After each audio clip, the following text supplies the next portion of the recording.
இந்த செஷனுக்கு வந்திருக்கிற பக்தர்கள் அனைவருக்கும் என்னுடைய மிக பணிவான வணக்கங்களை தெரிவித்துக் கொள்கிறேன். பிரேயர் சொல்லி இந்த செஷனை ஆரம்பிக்கலாம்.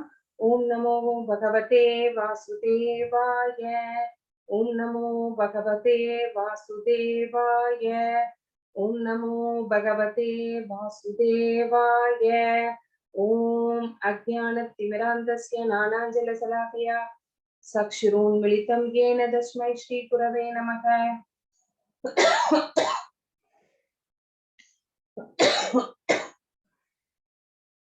नमः ओं विष्णुपदाय कृष्णप्रसाय भूतले श्रीमते भक्तिवेदान्त स्वामिनिधि नामिने.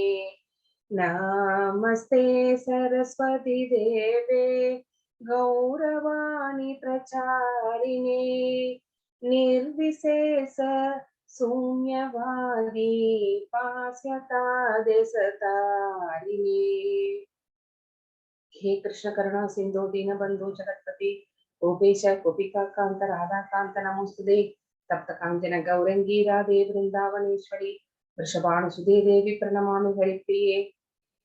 जय श्री कृष्ण चैतन्य प्रभु नित्यानंद श्री अद्वैत गदाधर श्रीवासादि गौर भक्त वृंदा. हरे कृष्ण कृष्ण कृष्ण हरे हरे हरे राम राम राम हरे हरे. हरे कृष्ण कृष्ण कृष्ण हरे हरे हरे राम राम राम हरे हरे. हरे कृष्ण कृष्ण कृष्ण हरे हरे हरे राम राम हरे हरे. जगत गुरु श्रील प्रभुपाद की जय. शेयर पढ़लाम प्रभु.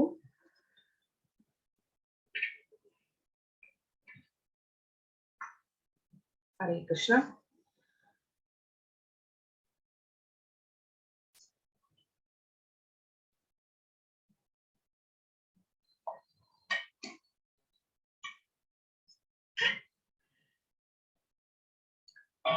அத்தியாயம் 10 விபூதி யோகா பூரணத்தின் வைபவம். கிருஷ்ணாவின் முழுமையான திறன்கள், அவருடைய வைபவங்கள். சோ என்னென்ன அப்படின்னு சின்ன ஒரு சாம்பிள் காமிச்சிருக்காரு பகவான். இங்க வைபவங்கள் அப்படின்னா நம்ம ஆச்சரியப்பட்டு பாக்குறோம் இல்லையா? பிரபு ஷேர் ஆகல. 1 minute மாதாஜி. சிவா பிரபு. ஹரே கிருஷ்ண பிரபு.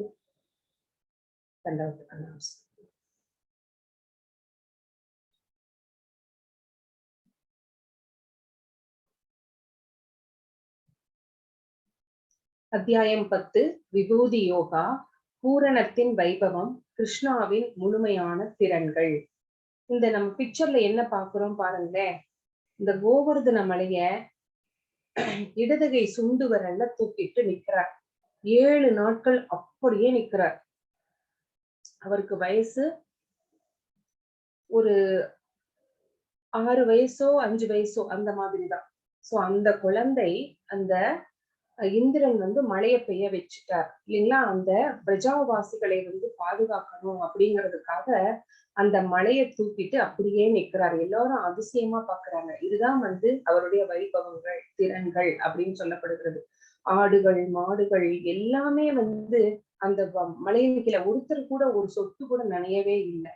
அவ்வளோ அழகா பாதுகாத்தார். சோ இந்த மாதிரி அவருடைய வைபவங்கள் சொல்லிக் கொண்டே போகலாம்.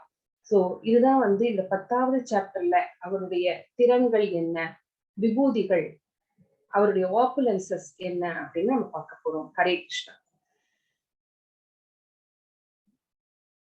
ஸ்ரீ ஸ்ரீ ராதா கோவிந்தர் இஸ்கான் பெங்களூருக்கு நம்முடைய பணிவான வணக்கங்களை தெரிவித்து விட்டு இந்த செஷனுக்கு செல்லலாம். ஹரே கிருஷ்ண கிருஷ்ண கிருஷ்ண ஹரே ஹரே ஹரே ராம ராம ராம ஹரே ஹரே. நேத்து என்ன பார்த்தோம் அப்படின்னு அந்த சுருக்கம் பார்த்துடலாம். ரீகேப்.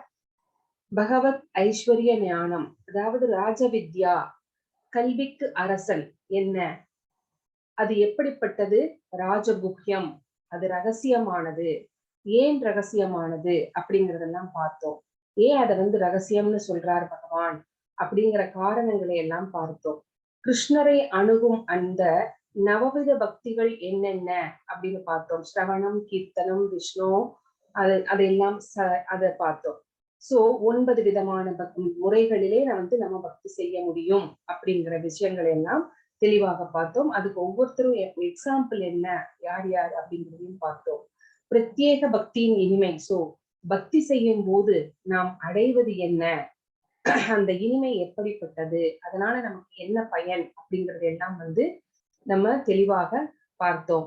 மண்மனா பவமத் பக்தோ அப்படிங்கிற இந்த ஸ்லோகம் 9வது சாப்டர்லயும் வந்திருக்கு, பகவான் சொல்லியிருக்கிறார். இதையே 18வது சாப்டர்லயும் சொல்லியிருக்கிறார். சோ ரொம்ப முக்கியமான ஸ்லோகம் இது. இன்னொரு இடத்துல புராணங்கள்ல கூட ஒரு இடத்துல சொல்லப்பட்டிருக்கிறது இந்த ஸ்லோகம். ஹரே கிருஷ்ணா. இன்னைக்கு நம்ம இந்த 10வது சாப்டர்ல என்ன பார்க்க போறோம் அப்படின்னா, கிருஷ்ணர் அறியப்படாதவர், அவரை நாம் அறிந்து கொள்வது அப்படிங்கிறது ரொம்ப ரொம்ப கஷ்டம். ஆனால் அவரே எல்லாவற்றிற்கும் எல்லாருக்கும் ஆதாரமானவரும் கூட அப்படிங்கிறத 1லிருந்து 7 வரைக்கும் உள்ள ஸ்லோகங்கள் நமக்கு சொல்கிறது. மீ விது சுரகனா அப்படிங்கிறது முக்கியமான சொல். தூய பக்தி என்பது பகவத்கீதையின் சாராம்சம்.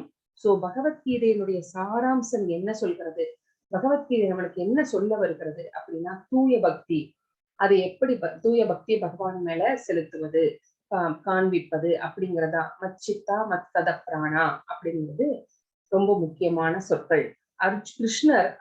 அர்ஜுனன் கிருஷ்ணரின் உச்ச நிலையை ஏற்றுக்கொள்கிறான். சோ பகவானே இப்போ எப்படி இருந்தது, ஃபர்ஸ்ட் ஒரு ஃப்ரெண்டா இருந்தார், அப்புறம் சிஷ்யனாக மாறினார், இப்போ பக்தனாக மாறிவிட்டார். சோ நீங்க தான் பரமேஸ்வரன், நீங்க தான் முழுமுதற் கடவுள் அப்படின்னு அந்த உச்ச நிலையை, நீங்க தான் எல்லாத்துக்கும் மேல, உங்களுக்கு சமமானவரோ உயர்ந்தவரோ கிடையவே கிடையாது அப்படின்னு அவருடைய உச்ச நிலையை ஏற்றுக்கொள்கிறார். சர்வமேத திருதம்மையே அப்படிங்கிறது முக்கியமான சொல். பகவான் கிருஷ்ணர் தனது விபூதிகளை விவரிக்கின்றார், தன்னுடைய திறன்கள், தன்னுடைய வைபவங்கள், ஓபுலன்சஸ் பத்தி 19லிருந்து 42 வரைக்கும் சொல்றார். திவ்யாகி ஆத்மா விபூதையா அப்படிங்கிறது இதுல முக்கியமான சொல். ஹரே கிருஷ்ணா. ஸ்ரீ பகவானுவாச்ச பூய ஏவ மகாபாஹோ சுணு மே பரமம் வச யத்தேகம் பிரியமானாய வஸ்யாமி ஹித காம்யயா. புருஷோத்தமரான முழுமுதற் கடவுள் கூறினார், பலம் பொருந்திய புயங்களை உடைய அர்ஜுனா, நீ எனக்கு பிரியமான நண்பன் என்பதால் இதுவரை நான் விளக்கியதை காட்டிலும் சிறந்த ஞானத்தை உனக்கு உன்னுடைய நலனிற்காக உரைக்கப் போகிறேன், இதனை மீண்டும் கேட்பாயாக அப்படிங்கிறாரு. சோ போன சாப்டர்லயே மிகவும் ரகசியமான ஞானத்தை சொன்னார். இப்போ என்ன சொல்ற போறார், மிகவும் இதுவரைக்கும் விளக்கியதை காட்டிலும் மிகச்சிறந்த ஞானத்தை நான் உனக்கு சொல்ல போகிறேன். சோ ரொம்ப கேர்ஃபுல்லா கேரு அப்படின்னு சொல்றாரு. அதுவும் எப்படிப்பட்ட நண்பன் அப்படிங்கிற விளக்குறாரு அப்படின்னு பார்த்தா, பிரியமானாய, எனக்கு மிகவும் நீ பிரியமான நண்பன் என்பதால். சோ பிரியமானாய, you are my beloved one அப்படிங்கிறாரு. சோ பிரியமானாய, சோ எனக்கு மிகவும் பிடித்த நண்பன் என்பதால். சோ இங்க பாருங்க, ஒரு பிக்சர் தெரிகிறது. பகவான் படுத்துட்டு இருக்கிறார். சோ தூங்குற மாதிரி நடிச்சிட்டு இருக்கார். அப்போ ஃபர்ஸ்ட் துரியோதனன் வர்றான். எதுக்காக அப்படின்னா, குருட்சேத்திர போர்க்களத்திலே ஹெல்ப் கேட்டு வர்றாங்க. ஹெல்ப் கேட்டு வரும்போது எவ்வளவு பணிவு இருக்கணும் இல்லைங்களா. ஃபர்ஸ்ட் என்ன பண்ணான் துரியோதனன், காலடியில தான் உட்கார்ந்தான். அப்புறம் என்ன, ஏன் இந்த மாட்டு இடையனோட காலடியில நம்ம ஏன் உட்காரணும் அப்படின்னு சொல்லிட்டு தலைக்கு பக்கத்துல ஒரு சேர் போட்டு இருந்துச்சு, அங்க போய் உட்கார்ந்துட்டான். அடுத்தது அர்ஜுனர் வர்றார். அர்ஜுனர் நேரா போய் அவர் காலடியில உட்கார்ந்துட்டார். அவர் காலடியில பணிவாக உட்கார்ந்து இருக்கிறார். சோ பகவான் எந்திரிச்ச உடனே, என்ன 2 பேரும் வந்திருக்கீங்க அப்படின்னு கேட்கும்போது, 2 பேரும் இந்த மாதிரி ஹெல்ப் கேட்டு வந்திருக்கோம் அப்படி குருட்சேத்திர போர்க்களத்திலே அப்படின்னு சொல்லும்போது, உங்களுக்கு 2 ஆப்ஷன் இருக்கு. ஒண்ணு என்னுடைய சேனைகள் அனைத்தையும் யாராவது ஒருத்தர் எடுத்துக்கொள்ளலாம். அப்புறம் இன்னொருத்தருக்கு நான் மட்டுமே இருப்பேன். ஆனா நான் ஆயுதம் ஏந்தி போரிட மாட்டேன், யாருக்கு என்ன வேண்டும் அப்படின்னு கேட்கும்போது, இந்த துரியோதனன் என்ன பண்ணினா அப்படின்னா, எனக்கு அந்த உங்களுடைய சேனைகள் எல்லாம் வேண்டும், போரே செய்யாத இந்த மாட்டு இடையரை வச்சுட்டு நான் என்ன பண்றது அப்படின்னு சொல்லிட்டு அந்த சேனைகள் எல்லாம் வேண்டும் அப்படின்னு சொல்லி பெற்றுக்கொள்கிறான். அப்போ அர்ஜுனர் என்ன சொல்றார், எனக்கு சேனைகள் வேண்டாம், எனக்கு நீங்க என் கூட இருந்தா போதும் அப்படின்னு பகவானுடைய அந்த துணையை வேண்டி பெற்றுக் கொள்கிறார். அந்த சீன் தான் இங்க சொல்லப்பட்டிருக்கிறது. சோ ஹரே கிருஷ்ணா. இந்த ஃபர்ஸ்ட் ஸ்லோகத்துல ஒரு வார்த்தை பரமம் அப்படின்னு வரும். பரமம் அப்படின்னா பராசர முனிவர் என்ன சொல்கிறார் அப்படின்னா பரமம். இந்த பரமம் அப்படிங்கிறத பராசர முனிவர் வந்து விளக்குகிறார். எப்படி விளக்குகிறார் அப்படின்னா, பகவான் கிட்ட வந்து 6 ஐஸ்வர்யங்கள் நிறைந்து இருக்கிறது. என்னென்ன அந்த 6 ஐஸ்வர்யங்கள்?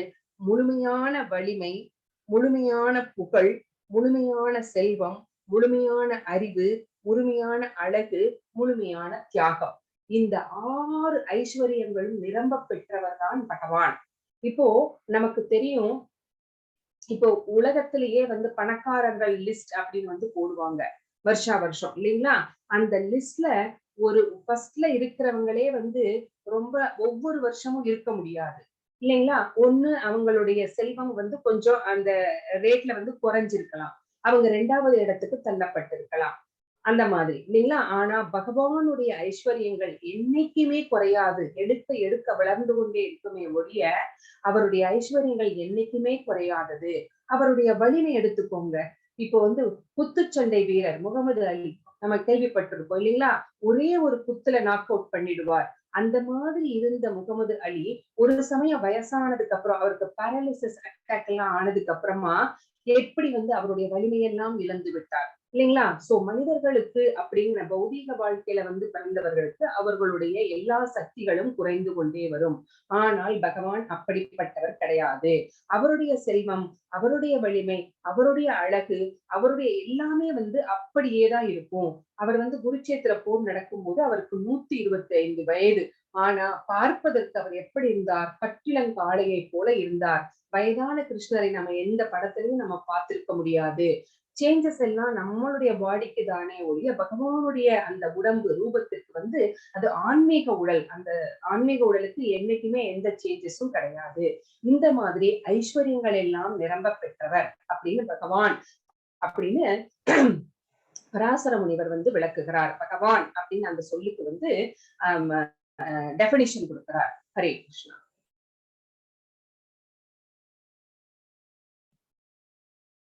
हरे कृष्णा प्रभु। नमे विदुसुरगणा प्रभवं न महर्षय अहम् आदिर्हि देवानां மகர்ஷினாம் சர்வசக. தேவர்களோ மகரிஷிகளோ கூட என்னுடைய வைபவங்களை அறிவது இல்லை. ஏனெனில் எல்லா விதங்களிலும் தேவர்களுக்கும் ரிஷிகளுக்கும் நானே ஆதியாவேன். சோ தேவர்கள் 33 கோடி தேவர்கள், பகவானுடைய பார்ட்ஸ் அண்ட் பார்சஸ், அங்கங்கள், மகரிஷிகள். சோ இவர்கள் கூட பகவானுடைய வைபவங்களை, பகவானுடைய அந்த வைபவங்களை வந்து அறிந்திருக்க வாய்ப்பே கிடையாது. ஏன்னா இந்த தேவர்களுக்கும் ரிஷிகளுக்கும் கூட நானே தான் ஆதியாக இருக்கிறேன் அப்படிங்கிறாரு. ஆதினா என்னன்னு நம்மளுக்கு தெரியும் இல்லையா? அங்கிருந்துதான் அந்த மூலத்திலிருந்து சோர்ஸ்ல இருந்து தான் பிறந்திருக்கிறாங்க அப்படிங்கிறது தெரியும். சோ இங்க என்ன சொல்ல வர்றாரு பகவான் அப்படின்னா, இப்போ ஒரு அப்பா இருக்கிறார். அந்த அப்பாவுக்கு தன்னுடைய குழந்தை பிறந்தது, அந்த குழந்தையினுடைய அந்த விளையாட்டுக்கள், மழலை பேச்சுக்கள், அவன் எப்படி வளர்ந்தான் அப்படிங்கிறது எல்லாமே தெரியும். ஆனா அந்த பிள்ளைக்கு தன்னுடைய அப்பா பிறக்கும் போது எப்படி இருந்தார், எப்படியெல்லாம் மழலை சொற்கள் பேசினார், என்னெல்லாம் சேஷ்டைகள் செய்தார் அப்படிங்கிறது தெரியாது. அந்த மாதிரிதான் இந்த ஆதியான பகவானை பற்றி நமக்கு யாருக்குமே தெரியாது. இவன் தேவர்களுக்கும் மகரிஷிகளுக்கும் கூட தெரியாது. சோ ஆனா இவர்கள் எல்லாவற்றையும் பற்றி பகவானுக்கு தெரியும். அதான் இங்க வந்து சொல்றார் பகவான். தேவர்கள் ரிஷிகளுக்கும் நானே ஆதி. சோ அப்பாவுக்கு பிள்ளையை பற்றி தெரியும், பிள்ளைக்கு அப்பாவை பற்றி தெரியாது. யோமாம் அஜம் அநாதிம் ச வேதி லோக மகேஸ்வரம் அசம்மூட சமத்யேஷு சர்வ பாவை பிரமுச்யதே. எவனொருவன் என்னை பிறப்பற்றவனாகவும் ஆரம்பம் மற்றவனாகவும் எல்லா உலகங்களின் இறைவனாகவும் அறிகின்றானோ, மனிதர்களிடையே குழப்பமற்றவனாக அவன் மட்டுமே எல்லா பாவங்களிலிருந்தும் விடுதலை பெறுகிறான். சோ ஒருத்தன் வந்து நாம் செய்த நிறைய பாவங்கள் செய்து எத்தனையோ பிறவிகள்ல மூட்டை மூட்டையா சேர்த்து வச்சிருக்கோம். இப்போ கிருஷ்ண பக்திக்கு வந்திருக்கோம். நம்முடைய பாவங்கள் எல்லாம் நம்ம விட்டு களைவதனாலேயே வந்து நம்ம கிருஷ்ணரை பற்றி தெரிந்து கொள்ள முடியும். சோ அப்போ நம்ம என்ன பண்ணணும் அப்படின்னா, யார் ஒருவர் என்னை பிறப்பற்றவனாக, பகவானுக்கு பிறப்பு அப்படிங்கிறது கிடையாது. அவர் ஒரு கர்ப்பத்திலே வைக்கப்படுவது கிடையாது. அவர் என்னைக்கோ தோன்றியவர், எப்போங்கிறதெல்லாம் நம்மளுக்கு தெரியாது. சோ அவருடைய பிறப்பை நாம் அறிய முடியாது. ஆரம்பமற்றவனாக, எப்ப தோன்றினார், எங்க தோன்றினார் அப்படிங்கிற அந்த ஆரம்பம் அப்படிங்கிறது நம்மளுக்கு தெரியாது. ஸ்டார்டிங் பாயிண்ட் எது அப்படின்னு தெரியாது. உலகங்களின் இறைவனாக, இந்த அகிலாண்ட கோடி பிரம்மாண்ட நாயகன் அப்படின்னு சொல்றோம். ஏன் சொல்றோம்? இந்த அண்டங்களுக்கெல்லாம் அவரே தலைவர், அவரே எஜமானர், அவரே இதையெல்லாம் படைத்தார்.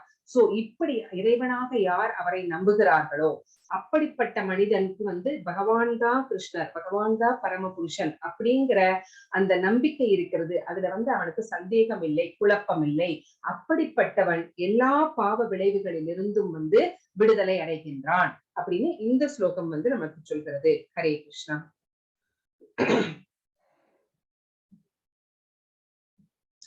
மகர்ஷய சப்த பூர்வே சத்வாரோ மனவஸ்ததா மத்பாவா மானசா ஜாதா ஏசாம் லோக இமா பிரஜா. 7 மகாரிஷிகளும் அவர்களுக்கு முந்தைய 4 ரிஷிகளும் மனித சமுதாயத்தை தோற்றுவித்தவர்களான மனுக்களும் என்னிடமிருந்து எனது மனதால் பிறந்தவர்களே. பல்வேறு லோகங்களில் வாழும் எல்லா உயிரினங்களும் அவர்களிடமிருந்து தோன்றியவையே. சோ எப்படி ஒரு படைப்பு நடக்கிறது அப்படின்னு இங்க பகவான் நம்மளுக்கு சொல்றார். சோ 7 பெருமுனிவர்கள், பகவான் கிட்ட இருந்து 7 பெருமுனிவர்கள் தோன்றுகிறார்கள். அப்புறம் அவர்களுக்கு முன்னாடி 4 ரிஷிகள் தோன்றுகின்றார்கள். யார் அந்த 4 ரிஷிகள்? பிரம்மாவினுடைய புதல்வர்கள். சனாதன, சனந்தக, சனக, அந்த மாதிரி 4 ரிஷிகள் தோன்றுகிறார்கள். அதுக்கப்புறம் அவர்களிடமிருந்து மனுக்கள் தோன்றுகிறார்கள். 3வதாக மனுக்கள் தோன்றுகின்றார்கள். சோ இங்க இந்த மனுக்கள் கிட்ட இருந்துதான் மக்கள் எல்லோரும் பிறக்கின்றார்கள். யார் அந்த 7 மகாரிஷிகள் அப்படின்னு பார்த்தா, கஷ்யப, அத்ரிய, வசிஷ்ட, அங்கீரச, விஸ்வாமித்திரர், கௌதமர், பரத்வாஜர். சோ இந்த 7 ரிஷிகளும் தான் ஃபர்ஸ்ட் பிறக்கிறாங்க. இப்போ அந்த 7 ரிஷிகளும் பிராமணர்களின் கோத்திரங்களாக இருக்கிறார்கள். உங்களுக்கே தெரியும், நீங்க பிராமின்ஸா கூட இருக்கலாம் இங்க இருக்கிற டிவோட்டிஸ். சோ அவங்க கோத்திரங்கள் கேட்டா நம்ம சொல்லுவோம் இல்லைங்களா? அர்ச்சனைக்கு கொடுக்கும்போது ஐயர்கிட்ட என்னென்ன கோத்திரம்னு சொல்லும் போது இந்த மாதிரி சொல்றதை நீங்க கேட்டிருப்பீங்க. சோ அவர்கள் எல்லாருமே 7 ரிஷிகளும் கோத்திரங்களாக தற்போது இருக்கின்றார்கள். சோ பகவானுடைய ஹிரண்ய கர்ப்ப அந்த கர்ப்பத்திலிருந்து ஃபர்ஸ்ட் பிறந்தவர் பிரம்மன். பிரம்மனிலிருந்து 7 முனிவர்கள், அவர்களுக்கு முன்னாடி 4 முனிவர்கள், அதுக்கப்புறம் 14 மனுக்கள். அங்கே இருந்துதான் மக்கள் எல்லோரும் தோன்றுகிறார்கள் அப்படின்னு இந்த படைப்பு பற்றி இங்கே பகவான் சொல்கிறார். ஹரே கிருஷ்ணா.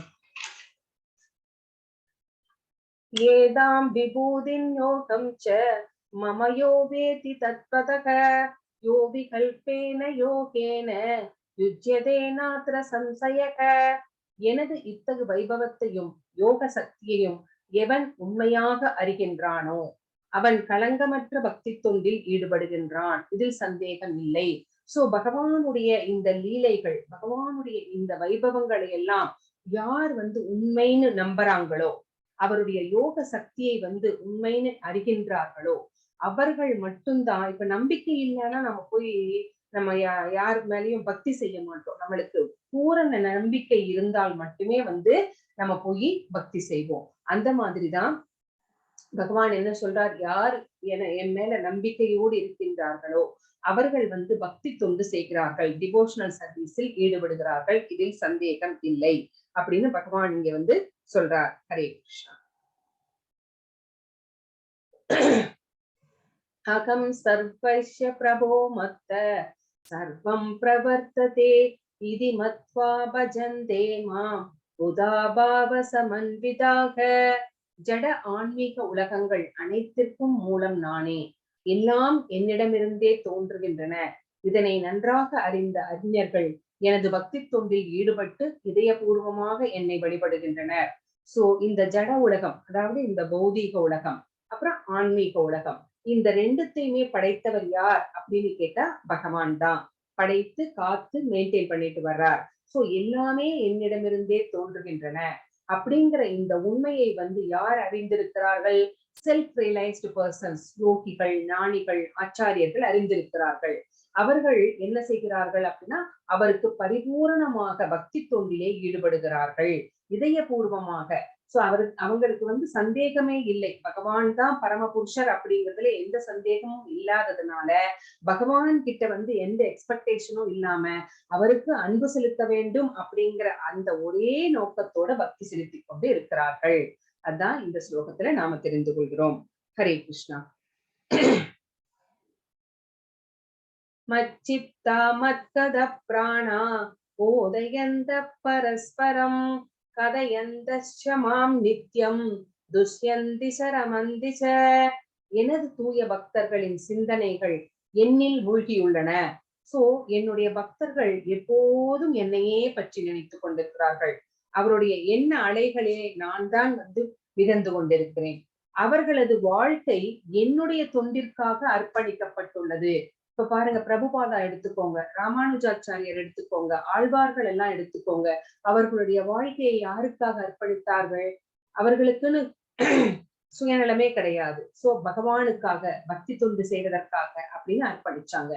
மேலும் என்னை பற்றி தங்களுக்குள் உரையாடுவதிலும் ஒருவருக்கொருவர் உபதேசித்துக் கொள்வதிலும் இவர்கள் பெரும் திருப்தியும் ஆனந்தமும் அடைகின்றனர். சோ நம்ம இப்ப சத்சங்கத்துல ஏன் இருக்கிறோம் அப்படின்னு கேட்டா, பகவானை பற்றி பேசுவதற்கும் பகவானை பற்றி கேட்பதற்கும், ஒருத்தருக்கு வருகின்ற சந்தேகங்களை இன்னொருத்தர் தீர்த்து வைப்பதற்கும் இந்த மாதிரி உரையாடி நாம் அதிலே சந்தோஷம் காண்கின்றோம். பகவானை பற்றி பேசுறதுனால நமக்கு ரொம்ப சந்தோஷமா இருக்கின்றோம். ஆனா யாருக்கு வந்து பகவான் மேல நம்பிக்கை இல்லையோ அவர்கள் இந்த உரையாடலிலே கலந்து கொள்ள மாட்டார்கள். நம்ம அவங்க கிட்ட சொன்னா கூட இவனுக்கு வேற வேலையே கிடையாது, வந்துருவோம் அப்படின்னு சொல்லிட்டு போய்கிட்டே இருப்பாங்க. சோ பகவான் மேல யாருக்கு நம்பிக்கை இருக்கிறதோ அவர்கள் தங்களுக்குள் பகவானை பற்றி பேசி மகிழ்ந்து தங்களுடைய சந்தேகங்களை தீர்த்துக் கொள்கின்றனர். ஹரே கிருஷ்ணா. தேசாம் சதத யுக்தானாம் வஜதாம் பீத்தி பூர்வகம் ததாமி புத்தி யோகம் தம் தம் ததாமி புத்தி யோகம் தம் கேன மாம் உபயாந்திதே. எனக்கு அன்புடன் தொண்டு செய்வதில் இடையராது ஈடுபட்டுள்ளவர்களுக்கு என்னிடம் வந்தடைவதற்கான தேவையான அறிவை நானே வழங்குகின்றேன். சோ பகவான் என்ன சொல்றார் பாருங்களேன், அன்போட பகவானுக்கு பக்தி செய்து கொண்டிருந்தோம்னா எப்படி பக்தி செய்யணும்னு தெரியாது, எப்படி ஆஃபர் பண்ணணும்னு தெரியாது, எதுவுமே தெரியாம இருந்தா கூட பகவான் மேல நம்மளுக்கு தூய பக்தி இருந்தா போதும், அவரே வந்து அடுத்த லெவலுக்கு நம்மளை கூட்டிட்டு போவார். பகவானை வந்து சென்று அடைவதற்கு அந்த ஞானத்தை வந்து அவரே வந்து தருவார். அதுதான் வந்து இந்த ஸ்லோகம் நமக்கு சொல்கிறது. சோ இங்க என்ன பண்றாங்க, துருவன் பகவானை எண்ணி தவம் புரிதல். சோ துருவ மகா அந்த குழந்தை நம்ம பார்த்தோம் இல்லைங்களா, அவங்க அம்மா வந்து மடியில உட்காரக்கூடாதுன்னு சொல்லிடுறாங்க.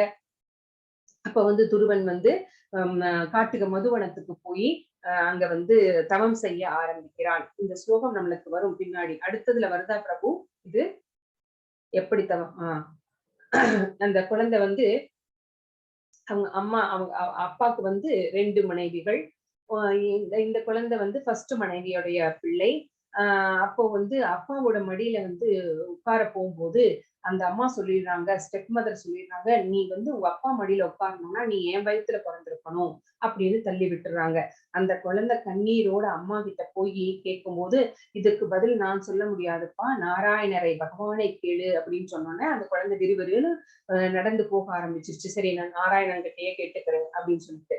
அப்போ வழியில வந்து நாரதர் மகரிஷி வந்து சொல்றார், நீ ரொம்ப சின்ன குழந்தை, நீ எல்லாம் போய் காட்டுக்கெல்லாம் தவம் பண்ண முடியாதுன்னு சொன்னா அது ரொம்ப வைராகியத்தோட மாட்டவே மாட்டேன், கண்டிப்பா நானு தவம் செய்யதான் போறேன்னு சொல்லும் போது அவர் வாசுதேவ மந்திரத்தை வந்து அவருக்கு அந்த குழந்தைக்கு உபதேசிக்கிறார். சோ அந்த குழந்தை காட்டுல போய் கடுமையான தவம் செய்கின்றான். எப்படி பாருங்களேன், ஃபர்ஸ்ட் மாசம் 1 மாசம் முழுக்க பழங்கள் மட்டும் சாப்பிடுறான். அதுவும் டெய்லி சாப்பிடுறானா இல்ல, 3 நாட்களுக்கு ஒரு முறை. அடுத்த மாசம் உலர்ந்த புல் இலை மட்டுமே 6 நாட்களுக்கு ஒரு முறை. மாதம் 3வது மாதத்துல தண்ணீர் மட்டுமே குடிக்கிறான். 9 நாட்களுக்கு ஒரு முறை. 4வது மாதத்துல காற்றை மட்டுமே சுவாசிக்கின்றான். அந்த காற்றை மட்டுமே உணவாக உட்கொள்கின்றான். எப்படி? 12 நாட்களுக்கு ஒரு முறை. 5வது மாதத்துல ஒத்த கால்ல நிக்க ஆரம்பிச்சுட்டான். ஒத்த கால்ல நிக்கிறதுனால அவனுடைய அந்த பெருவிரல் அழுந்த 3 உலகமும் தடுமாற ஆரம்பிச்சிருச்சு. பூமியில அழுந்துகிட்டே போகுது அவனுடைய பெருவிரல், அவனுடைய கட்டை விரல்.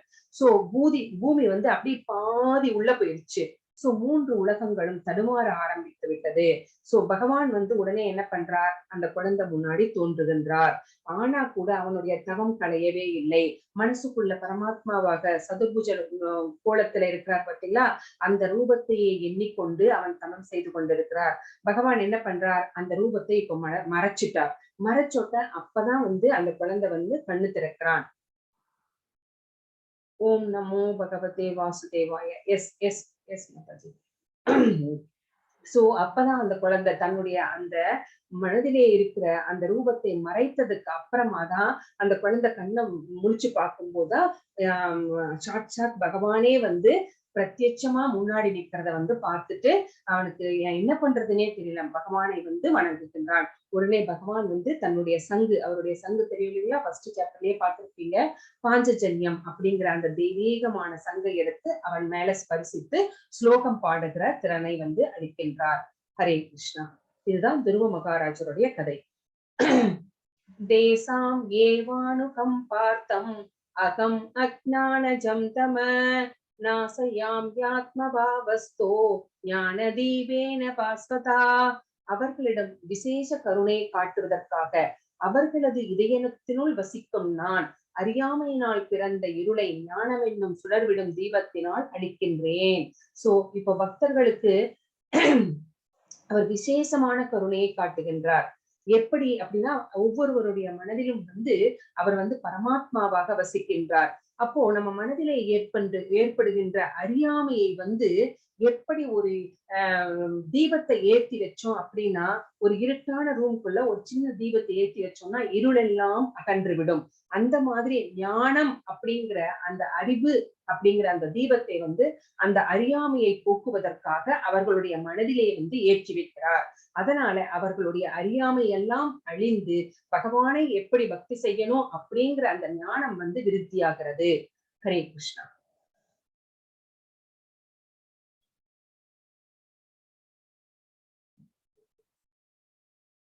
ஒரு முறை காசி மாநகரத்திலே ஸ்ரீ சைத்தன்ய மகாபிரபு அந்த சங்கீர்த்தன யக்னம் செய்து கொண்டு நகர்வலம் சென்று கொண்டிருக்கிறார். அப்போ அப்படி போயிட்டு இருக்கும்போது அவரை பின்பற்றி நிறைய பேர் போய்கிட்டே இருக்கிறாங்க, அவருடைய ஃபாலோவர்ஸ் எல்லாருமே. அப்போ நிறைய பேர் பிரகாசானந்தர் அப்படிங்கிற மாயாவாதி அருவவாதிகள் பகவானை பற்றி நிந்திக்கின்றார்கள், அவரை பற்றி இகழ்ந்து பேசுகின்றார்கள். சோ பகவானாக இருந்தாலும் விமர்சனத்துக்கு உள்ளாகின்றார்கள். சோ பகவான் அதையெல்லாம் கண்டுகொள்ளாமல் சோ அந்த மக்களுக்கு சோ சூரியனை போன்று அவர்களுடைய மனதிலே கடைசியில அந்த பிரகாசானந்தர் அப்படிங்கிறவர் பகவானுடைய பக்தராகவே மாறிவிட்டார். அவருடைய மனதிலே இருந்த அந்த அறியாமையை போக்கி அவரை தன்னுடைய பக்தனாகவே மாற்றிவிட்டார் சங்கீர்த்தன யக்னத்தினாலே. அதுதான் பகவான் என்ன சொல்றார்? அறியாமையில இருந்தாலும் என்னுடைய பக்தனாக மாறிவிட்டால் அவர்களுடைய அறியாமையை நான் நீக்குவேன், என்னை வந்தடையும் வழிகளை நானே சொல்லி தருவேன் அப்படின்னு பகவான் சொல்றார்.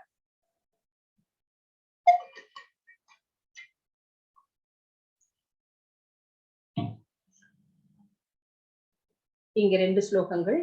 அர்ஜுன உவாச்ச பரம் பிரம்ம பரம் தாம பவித்ரம் பரமம் பவான் புருஷம் சாஸ்வதம் திவ்யம் ஆதிதேவம் அஜம் விபும் அகுஸ்வாம் ருஷய சர்வே தேவர்ஷிர் நாரதஸ்ததா அசிதோ தேவலோ வியாச ஸ்வயம் சைவ பிரவீஷமே. சோ இங்க பகவானுடைய பெருமைகளை அர்ஜுனர் சொல்றார். அர்ஜுனர் கூறினான், நீரே பரபிரம்மம். சோ நம்ம எல்லாம் சின்ன பிரம்மம்னு நம்ம ஒரு தடவை சொன்னார் பகவான் ஒரு ஸ்லோகத்துல. அப்பவே நான் சொன்னேன், நம்ம பிரம்மம்னா பகவான் பரபிரம்மம் அப்படின்ட்டு. சோ அதான் பரபிரம்மம் அப்படிங்கிறாரு. எல்லாவற்றையும் படைத்தவர், உன்னத இருப்பிடம், சோ பகவானே ஆன்மீக வெளி, பௌதீக வெளி எல்லாவற்றையும் படைக்கின்றார். சோ அதுதான் நம்மளுடைய இருப்பிடமாக இருக்கிறது. மிகவும் தூய்மையானவர், அவர் களங்கங்களே இல்லாதவர். பரம சத்தியம், அவரை விட மிக உயர்ந்த சத்தியம் அப்படின்னு ஒண்ணு இல்லவே கிடையாது. நீரே நித்தியமானவர், நித்தியமானவர்னா அழிவில்லாதவர், நிரந்தரமானவர். திவ்யமானவர், தெய்வீகமானவர். ஆதி தேவர், முதலில் தோன்றியவர் அவர், ஆதி.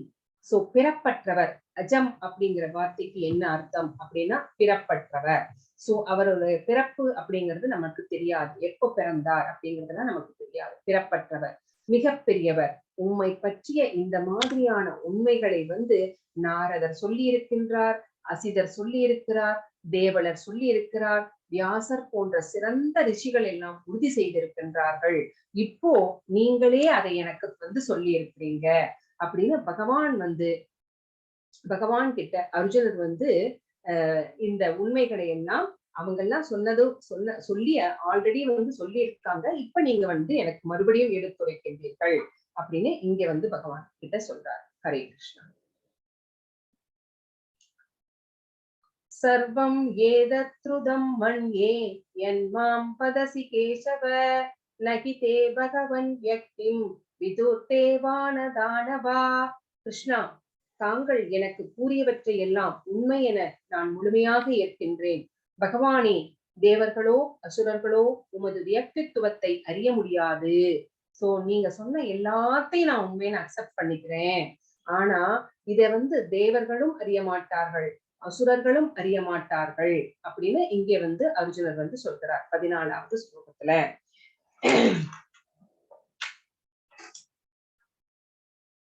15வது ஸ்லோகத்துல நம்ம பகவானை பற்றி தெரிந்து கொண்டது எல்லாமே 5% தான். சோ அவரை முழுமையாக யாராலும் அறிய முடியாது. 15வது ஸ்லோகம் என்ன சொல்கிறது? ஸ்வயம் ஏதாத்மனத்மானம் வேத்தத்வம் புருஷோத்தம பூத பாவன பூதேசு தேவதேவ ஜகத்பதே. உத்தம புருஷரே, அனைத்திற்கும் மூலமே, அனைவருக்கும் இறைவனே, தேவர்களின் தேவரே, அகிலத்தின் இறைவனே, உண்மையில் உமது சுய அந்தரங்க சக்தியின் மூலம் நீரே உம்மை அறிவீர். சோ எங்க யாருனாலையும் எதையும் உங்களை பற்றி தெரிந்து கொள்ள முடியாது. நீர் எல்லாத்துக்கும் மூலமாக இருக்கின்றீர், இறைவனாக இருக்கின்றீர்.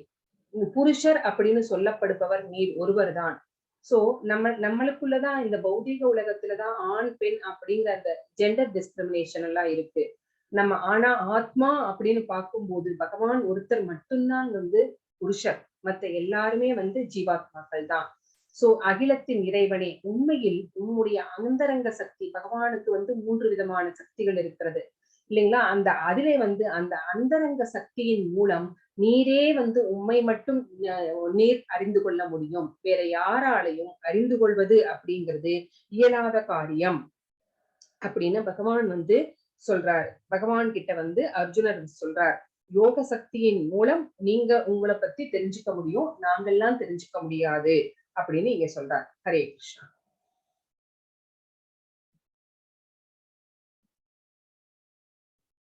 ஜடசக்தி, அந்தரங்க சக்தி, ததாசக்தி. ஜடசக்தி, அந்தரங்க சக்தி, தடாசக்தி. ரெண்டுத்துக்கும் நடுவுல இருக்கிற சக்தி ததாசக்தி. இப்போ 17 போலாம். கதம் பித்யாம் அகம் யோகிம் ஸ்வாம் சதா பரிசிந்தயன் கேசு கேசு சபாவேஷு சிந்த்யோசி பகவன்மயா. உன்னத யோகியாகிய கிருஷ்ணரே, நான் உம்மை இடையராது நினைப்பதும் அறிவதும் எங்கனம்.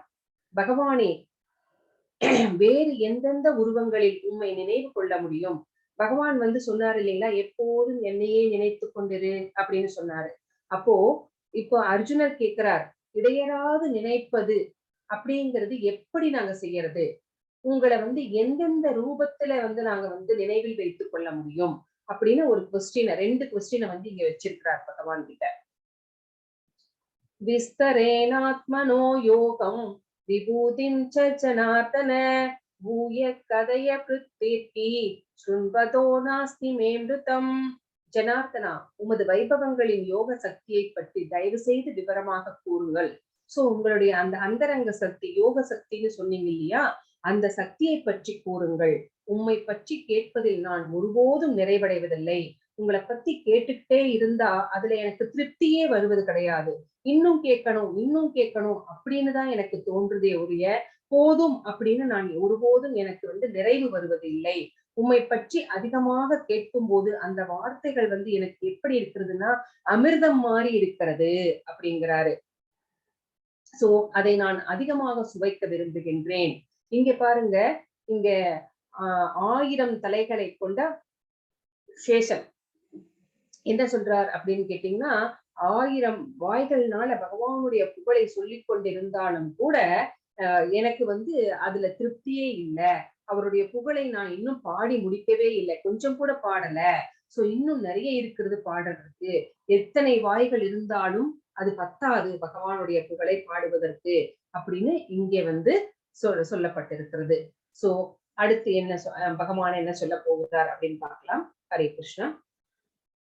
ஸ்ரீ பகவானுவாச்ச ஹந்ததே கதயிஷ்யாமி திவ்யாகாதம விபூதயக பிரதான்யத குரு ஸ்ரேஷ்ட நாஸ்தியந்தோ விஸ்தரஸ்யமே. புருஷோத்தமரான முழுமுதற் கடவுள் கூறினார், அப்படியே ஆகட்டும். சோ நான் உன்னோட டவுட்ஸ் எல்லாம் நான் கிளியர் பண்றேன். நான் எனது தெய்வீகமான தோற்றங்களை பற்றி உனக்கு கூறுகிறேன். என்னென்ன தோற்றங்களை நினைவு வச்சுக் கொள்கிறது அப்படின்னு கேட்டிருக்கார். நான் அந்த தெய்வீகமான தோற்றங்களை எல்லாம் நான் உனக்கு சொல்றேன். ஆனால் நான் முக்கியமானவற்றை மட்டுமே கூற போகிறேன். சோ அதுல சின்ன சாம்பிள் மட்டும்தான் நான் சொல்ல போறேன். ஏன்னா என்னுடைய வைபவங்கள் எல்லையற்றவை, அன்லிமிட்டெட். அதை சொல்லி மாளாது. சோ பகவான் பகவானுடைய அந்த வைபவங்கள் எப்படி அப்படின்னு கேட்டீங்கன்னா, பகவான் 6 ஐஸ்வர்யங்கள் நிறைந்தவர். அவருடைய விஸ்வரூபத்திலே அனைத்துமே அடங்கி இருக்கிறது, இல்லாததே கிடையாது இல்லைங்களா? அடுத்தது அவருடைய அவதாரங்கள். அவருடைய அவதாரங்கள் அப்படின்னா, நம்ம பீச்ல உட்கார்ந்துட்டு கடல் அலையை எப்படி எண்ண முடியாதோ அதே மாதிரிதான் அவருடைய அவதாரங்களையும் எப்படி எத்தனை அவதாரங்கள் எடுத்திருக்கிறார் அப்படின்னு நம்ம எண்ணவே முடியாது. கடல் அலைகளை போல, மண்ணின் துகள்களை போல எண்ணவே முடியாது. அவ்வளவு அவதாரங்கள் எடுத்திருக்கிறார். சோ அந்த மாதிரி இப்ப பாத்துக்கோங்களேன், அந்த பார்க்கடலை கடையும் போதுவே கூர்ம அவதாரம் எடுத்தார் இல்லைங்களா? அப்புறம் தன்வந்திரி அவதாரம் எடுத்தார். அப்புறம் மோகினி அவதாரம் எடுத்தார். இது மட்டும் கிடையாது, இதெல்லாம் ஹைலைட் பண்ணப்பட்ட அவதாரம். ஹைலைட் பண்ணப்படாம ரொம்ப தெரியாத அவதாரங்கள் எண்ணற்றவை இருக்கின்றன. அதையெல்லாம் எல்லையற்றது, சொல்ல முடியாது அப்படின்னு இங்கே பகவான் நம்மளுக்கு சொல்றார். ஹரே கிருஷ்ணா. இங்க என்னென்னவாக இருக்கின்றேன் அப்படின்னு பகவான் இங்க சொல்ல போறார். சோ 12 ஆதித்யர்களில் நான் விஷ்ணுவாக இருக்கின்றேன். வானில் ஒளிர்பவை, வான்ல எதெல்லாம் பிரகாசமாக இருக்கிறதோ அதுல நான் சூரியனாக இருக்கின்றேன். மருத்துக்களில் நான் மரீசி. மருத்துக்கள்னா தேவலோகத்துல இருக்கிற காற்று. அந்த காற்றை கட்டுப்படுத்தக்கூடிய ஒரு தலைவன் இருப்பான் இல்லைங்களா, அதுதான் மரிசி. சோ அந்த காற்றாக நான் இருக்கிறேன். நட்சத்திரங்களில் நான் சந்திரனாக இருக்கிறேன். வேதங்களிலே நான் சாமவேதமாக இருக்கிறேன். தேவர்களிலே நான் இந்திரனாக இருக்கிறேன். நம்முடைய புலன்கள் இருக்கு இல்லையா, அதுல அவர் மனமாக இருக்கின்றார். வாழும் உயிரினங்கள், அதாவது நம்ம வாழ்ந்து கொண்டிருக்கிறோம். நமக்கு எது ஆதாரம்? உயிர். அந்த உயிராக இருப்பது பகவான் தான், வாழ்க்கையின் சக்தி. 11 ருத்திரர்கள் இருக்கிறார். அதுல சங்கரன், அதாவது சிவபெருமானாக இருக்கிறார். யக்ஷ ராட்சசர்களில் குபேரன். படைத்தலைவர்கள் சேனாதிபதிகளில் நான் ஸ்கந்தன், அந்த பெருமான் கார்த்திகேயனாக இருக்கிறார். சோ நீர்நிலைகளில் பெருங்கடல் ஓஷனாக இருக்கிறார். முனிவர்களில் பிருகு முனிவாக இருக்கிறார். சோ அதிர்வுகள் வைப்ரேஷன்ஸ்ல பார்த்தா ஓம் அப்படிங்கிற அந்த பிரணவ மந்திரமாக இருக்கின்றார். யாகங்கள் செய்யும் போது ஜபயக்னமாக இருக்கிறார். நம்ம இப்ப ஜபிக்கிறோம் இல்லைங்களா நாமாக்கள், அந்த ஜபயக்னமாக இருக்கின்றார். அசையாதவைகளில் நான் இமயமலையாக இருக்கின்றேன். மரங்களில் நான் ஆலமரமாக இருக்கின்றேன். புக்ல பார்த்தா வேற கொடுத்திருப்பாங்க. பட் ஆனா ஏன் அப்படி கொடுத்திருப்பாங்கன்னா, 2 ஒரே ஸ்பீசிஸ் தான், அதனால அப்படி கொடுத்திருப்பாங்க. தேவ ரிஷிகளில் நான் நாரதராக இருக்கிறேன். தேவலோக பாடகர்களில் நான் சித்திரரதனாக இருக்கிறேன். சித்தர்களில் நான் கபிலராக இருக்கிறேன். குதிரைகள்ல நான் உச்சைஸ்வரஸ், அதாவது இந்திரனுடைய அந்த வெள்ளை குதிரை இருக்கு பார்த்தீங்களா அது. தேவலோக யானைகளிலே நான் ஐராவதம், இதுவும் இந்திரனுடைய வெள்ளை யானை தான். ஹரே கிருஷ்ணா. இதுவாக நான் இருக்கிறேன் அப்படின்னு பகவான் சொல்றார். ஹரே கிருஷ்ணா. மிருகங்களில் நான் சிங்கமாக இருக்கிறேன், பறவைகளில் நான் கருடனாக இருக்கிறேன். இதானே அவருடைய வாகனம். சுத்திகரிப்பவர்கள், அதாவது தூய்மைப்படுத்துபவர்கள் நான் காற்றாக இருக்கிறேன், ஆயுதம் செலுத்துபவர்களில் நான் ஸ்ரீராமனாக இருக்கிறேன், மீன்களில் நான் சுறாமீனாக இருக்கிறேன், பாயும் நதிகளில் கங்கையாக இருக்கிறேன். சோ படைப்புகளில் நான் தொடக்கம், முடிவு மற்றும் இடைப்பட்ட நிலை அதுவாக இருக்கிறேன். அறிவியலில் நான் சுய ஆன்மீக அறிவல், அதாவது ஆத்ம நாணம். நான் யார், கடவுள் யார், நான் உடல் அல்ல, நான் ஒரு ஆத்மா அப்படிங்கிற அறிவு பார்த்தீங்கன்னா அதான் சுய ஆன்மீக அறிவியல். சோ தர்க்கவாதிகளின் உறுதியான உண்மை. சோ நம்ம வந்து இப்போ இதெல்லாம் நடக்குது. என்ன நடக்குது? பிரத்யேகமா இதெல்லாம் என்ன, அதுக்கு என்ன பேர்? பட்டிமன்றம். பட்டிமன்றம் எல்லாம் நடக்குது. அதனுடைய கடைசியில ஒரு ரிசல்ட் சொல்றாங்க பாத்தீங்களா? அந்த அந்த ரிசல்ட்டாக வந்து நான் இருக்கிறேன், உறுதியான உண்மை. சோ எழுத்துக்களில் நான் அகரை அப்படிங்கிற அந்த ஃபர்ஸ்ட் எழுத்தாக நான் இருக்கின்றேன். கூட்டு சொற்களில் நான் இரட்டை சொல்லாக இருக்கின்றேன். இரட்டை சொல் அப்படின்னா ராம லக்ஷ்மணர் அப்படின்னு சொல்றேன் இல்லைங்களா? இரட்டை சொற்கள், அந்த சொற்களாக நான் இருக்கின்றேன் அப்படின்னு பகவான் சொல்றார். ஹரே கிருஷ்ணா. தேங்க்யூ பிரபு. படைப்பாளிகளில் நான் பிரம்மாவாக இருக்கின்றேன். சோ அவரே பிரம்மா. சோ மரணத்தை விழுங்கும் அனைத்தும் மற்றும் இன்னும் எல்லாவற்றையும் உருவாக்குகிறவர் அவர்தான். சோ பெண்களினுடைய புகழ், அவர்களுடைய அதிர்ஷ்டம், அவர்களுடைய பேச்சு, அவர்களுடைய நினைவு, அவர்களுடைய நுண்ணறிவு, அவர்களுடைய விசுவாசம் மற்றும் பொறுமை, இது எல்லாம் என்ன அப்படின்னு கேட்டா பகவான் தான். சோ நிறைய வீட்டுல வந்து நிறைய ஆண்கள் வந்து நிறைய விஷயங்களை மறந்துடுவாங்க. ஆனா பெண்கள் கரெக்டா எடுத்து கொடுப்பாங்க. இல்ல இல்ல அன்னைக்கு இப்படிதான் நடந்துச்சு, இப்படிதான், அவங்கதான் இப்படிதான். சோ அந்த மாதிரி அந்த நினைவு வைத்துக் கொள்ளுதல் அப்படிங்கிற அந்த சக்தி யாரு அப்படின்னு கேட்டீங்கன்னா பெண்களுடைய இந்த பிளஸ் பாயிண்ட்ஸ் எல்லாமே பகவான் தான். ஸ்தோத்திரங்கள்ல பிருகத்சாமா அப்படிங்கிற அந்த ஸ்தோத்திரமாக நான் இருக்கின்றேன். சந்தஸ் கவிதைகளிலே நான் காயத்ரியாக இருக்கின்றேன், காயத்ரி மந்திரம். மாதங்களில் நான் மார்கழியாக இருக்கின்றேன், பருவங்களில் வசந்த காலமாக இருக்கின்றேன். ஒரு பாட்டுல கூட வரும் இல்லைங்களா? அதெல்லாம் இங்கிருந்துதான் எடுக்கப்பட்டிருக்கிறது. மூலம் என்ன அப்படின்னு கேட்டா பகவத்கீதை தான். சோ ஏமாற்றுக்காரர்களில் நான் சூதாக இருக்கின்றேன். உங்களுக்கு தெரியும் சகுனி என்ன பண்ணார் அப்படின்ட்டு இல்லைங்களா? அந்த மாதிரி சூதாக இருப்பவன் நான் தான். ஒளிர்பவற்றில் தேஜஸ், அதாவது பிரம்மஜோதி பகவானை சுற்றி ஒரு ஒளிவட்டம் தெரிகிறதே, அந்த தேஜஸாக இருக்கின்றேன் அப்படின்னு பகவான் சொல்றார். யார் யார் என்று கண்டுபிடியுங்கள். சோ இவங்க எல்லாம் யாரு? சிவன்னா ருத்ரன் இல்லைங்களா, பிரம்மா. சோ இந்த மாதிரி சொல்றார் பகவான். யார்? சிங்கம். பகவான் வந்து சிங்கமாக இருக்கிறார். அவர் மிருகங்களில் நான் சிங்கம் அப்படின்னு சொன்னீங்களா? அதெல்லாம் படத்துல காமிச்சிருக்காங்க. ஹரே கிருஷ்ணா. அதேதான் பிரபு. இது யச்சாபி சர்வபூதானாம் பீஜம் தத் அகம் அர்ஜுன நத்தத் அஸ்தி வினயத்ஸ்யான் மாயா பூதம் சராசரம். மேலும் அர்ஜுனா, இருக்கும் எல்லா உயிர்வாளிகளையும் உற்பத்தி செய்யும் விதை நானே. அசைபவை மற்றும் அசையாதவற்றில் நானின்று இருக்கக்கூடியது ஒன்றுமில்லை. சோ விதையளிக்கும் தந்தை நானே அப்படின்னு சொல்லிட்டாரு பகவான். பீஜம், பீஜம் தத்தகம், நானே விதையளிக்கும் தந்தை அப்படிங்கிறாரு.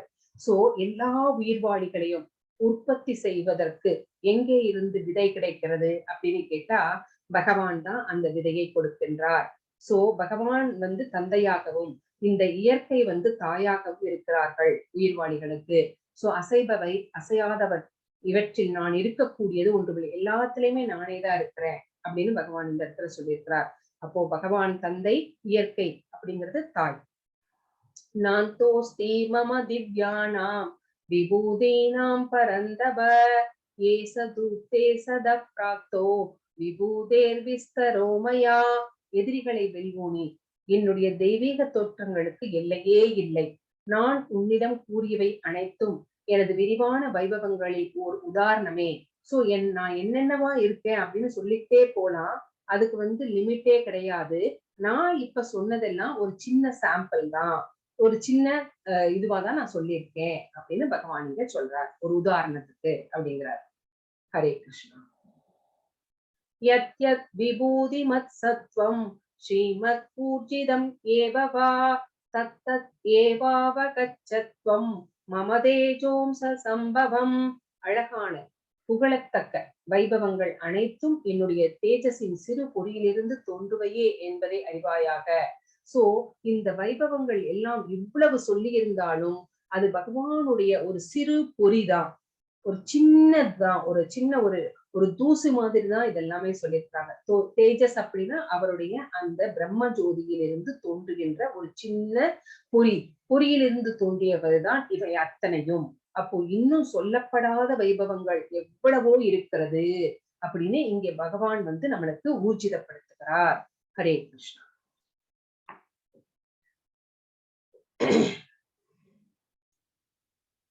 அதவா பகூனைதேன கிம்நாதேன தவார்ஜுன விஷ்டப்யாகம் இதம் கிருஷ்ணம் ஏகாம்சேன ஸ்திதோ ஜகத். ஆனால் இதனை விவரமாக அறிவதன் தேவை என்ன அர்ஜுனா? என்னுடைய சிறு அம்சத்தின் மூலமாக நான் இந்த பிரபஞ்சம் முழுவதிலும் புகுந்து அதனை தாங்குகின்றேன். சோ இத்தனையும் தெரிஞ்சு நீங்க என்ன பண்ண போற? இதெல்லாம் தெரிஞ்சுக்க வேண்டிய அவசியமே இல்லை. ஒரு சிறு அம்சம் போதும். அந்த சிறு அம்சம், பகவானுடைய அந்த சிறு அம்சமே இந்த பிரபஞ்சம் முழுவதையும் தாங்கும் அளவுக்கு சக்தி படைத்திருக்கிறது. சோ இதையெல்லாம் நம்மளால விளங்கி கொள்ள முடியாது. பகவான் சொன்னாலும் அதை புரிஞ்சுக்கிற அளவுக்கு நமக்கு வந்து ஞானம் இல்லை. சோ அதனாலதான் பகவான் வந்து ஒரு சிலரை மட்டும் பகவான் சொல்லிட்டு பகவான் என்ன சொல்றார்? தன்னுடைய அந்த சிறு துகள்கள் மூலமாகவே இந்த பிரபஞ்சத்தில் அனைத்திலும் புகுந்திருக்கிறார், அனைத்தையும் தாங்கிக் கொண்டிருக்கிறார் அப்படின்னு பகவானே எல்லாவற்றிற்கும் ஆதாரமாக இருக்கிறார் அப்படிங்கறத வந்து இங்கே விளக்கி சொல்லி இருக்கிறார். ஹரே கிருஷ்ணா. சோ இதனுடைய சுருக்கத்தை பார்த்திடலாம். பகவானை வந்து அறியப்பட முடியாது, பகவானை அறிந்து கொள்வதற்கு ஏற்ற அறிவு நமக்கு கிடையாது. சோ அனைவருக்கும் ஆதாரமாக இருப்பவர் அவரே. தூய பக்தி அப்படிங்கிறது தான் பகவத்கீதையினுடைய முழு சாராம்சம் அப்படிங்கிறதையும் பகவான் சொல்றார். சோ பகவான் அப்படிங்கிறவர் பகவான் கிருஷ்ணர் மட்டும்தான் அப்படிங்கிற அந்த விஷயத்தை, அந்த மிகப்பெரிய உண்மையை வந்து இங்கே வந்து ஒரு நண்பனாக இருந்து சீடனாக மாறி இப்போ முழுவதமாக பகவானை வந்து பரமபுருஷராக அந்த உச்ச நிலையை வந்து ஏற்றுக்கொள்கிறார் அர்ஜுனர். பகவான் தன்னுடைய விபூதிகளை எல்லாம், வைபவங்களை எல்லாம் ஒரு சிறு அளவு மட்டுமே வந்து விவரிக்கின்றார். ஏன்னா எல்லாவற்றையும் விவரிப்பது, அதனால நம்மளுக்கு அந்த அளவுக்கு நம்மளுக்கு நாலேஜ் கிடையாது. அவருடைய சக்திகளை, விபூதிகளை, ஆப்புலன்சஸ் புரிஞ்சுக்கிற அளவுக்கு நம்மளுக்கு நாலேஜ் கிடையாது. அப்படிங்கிறதுனால நம்மளுக்கு என்ன புரியுமோ ஒரு சிறு அளவு மட்டுமே பகவான் இங்க வந்து சொல்லி இருக்கிறார். அர்ஜுனருக்கு சொல்றது மாதிரி நம்மளுக்கு சொல்லி இருக்கிறார். ஹரே கிருஷ்ணா.